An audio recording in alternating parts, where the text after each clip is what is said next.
அனைவருக்கும் வணக்கம். தமிழ்நாட்டில் திருத்தணியிலிருந்து நாகலாபுரம் செல்லும் சாலையில் 11வது கிலோமீட்டர் தொலைவில் நிமிலி என்னும் கிராமம் உள்ளது. இங்கே எழுந்தருளி இருக்கும் உற்சவ மூர்த்தியான ஸ்ரீ நித்திய கல்யாண பெருமாள்.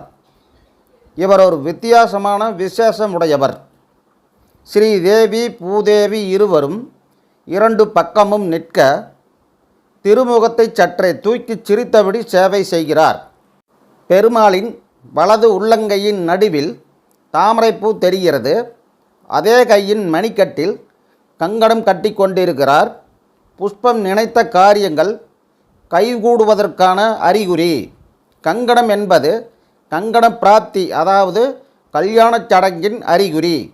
நாடி வரும் பக்தர்களின் நல்ல காரியங்கள் கைகூடும் அருளும் பெருமாள் இவர். கங்கண பிராப்திக்கும் வழிகாட்டுகிறார்.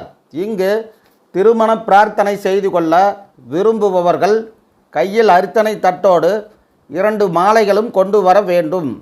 ஜாதகம் இருந்தால் அதையும் எடுத்துக்கொண்டு வரலாம்.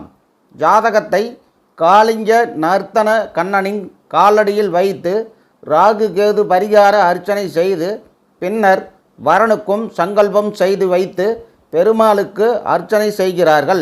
அதன்பின் பெருமாள் கையில் கட்டப்பட்டிருக்கும் கங்கண கயிறை வரனின் வலது கையில் கட்டி மாலையை சுற்றி விடுகிறார்கள். வரன் கோயிலை 3 முறை வலம் வந்து மாலையை இல்லத்துக்கு எடுத்து செல்லலாம். திருமணம் முடிந்தவுடன் தம்பதி சமேதமாய் வந்து அதே மாலையை பெருமாளுக்கு சமர்ப்பித்து விடலாம்.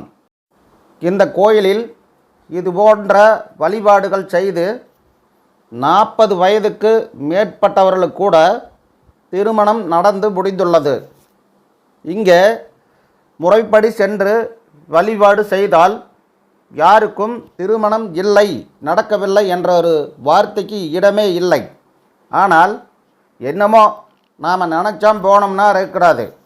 அதாவது இங்கே போகிறது இந்த கோயிலில் யார் ஒருத்தர் போகிறாங்களோ கல்யாணமாகாது இருந்து அவர்கள் தங்களது நட்சத்திரத்திற்கு 2வது நட்சத்திரம், அதாவது இந்த நட்சத்திரம் தனதாரை நட்சத்திரம், இந்த நட்சத்திர நேரத்தில் அந்த அன்னைக்கு காலையில் குருகோரை அல்லது கோதூளி காலம், இந்த மாதிரி காலங்களில் போய் வழிபாடு பண்ணும்போது கட்டாயமாக அது ஆணாக இருந்தாலும் பெண்ணாக இருந்தாலும் அவர்களுக்கு உடனடியாக, அதாவது 3 மாதத்தில் திருமணம் நடந்து முடிந்து விடுகிறது என்பதில் இது எந்த விதமான ஒரு சந்தேகமும் இல்லை. இது போன்ற வழிபாடுகளை எளிமையாக செய்து, செலவில்லாமல் எளிமையாக செய்து பலன் பெற்றவர்கள் ஏராளமான பேர்கள்.